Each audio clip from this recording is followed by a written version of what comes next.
After years of noise complaints, frustrated homeowners are once again urging the Federal Aviation Administration to change new flight paths around BWI Thurgood Marshall Airport back to the way they were. WJZ is live. George Solis reports both sides met tonight to continue hashing out a plan and what's been an ongoing dilemma. George.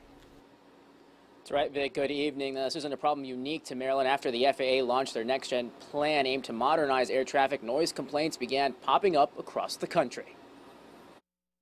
The fight over flights over certain neighborhoods in Maryland as boisterous as ever. Just really hard on everyone physically. It's bad for our health.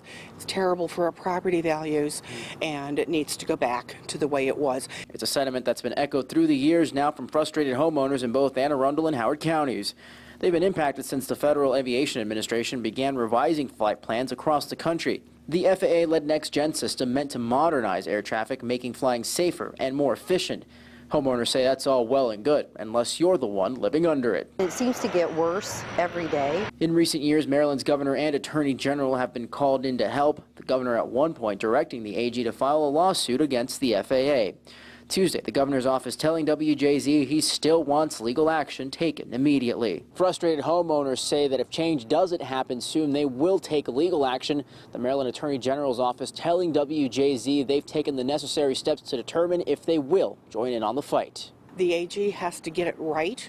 All the arguments have to be in place. In the past, the FAA has said they were looking at ways to spread out flights, but that reverting to the past was not possible.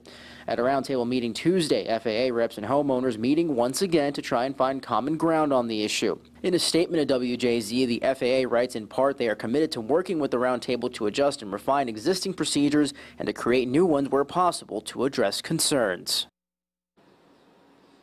And part of that roundtable included discussions of having to file Freedom of Information or FOIA requests from the FAA. Impacted homeowners say just another obstacle in their way in figuring out if there will ever be a solution to their problem. Live tonight, George Solis reporting for WJZ. George, thank you. A spokesperson for Maryland Attorney General Brian Frost tells us that outside counsel has been selected and they are working with them to determine whether to pursue litigation.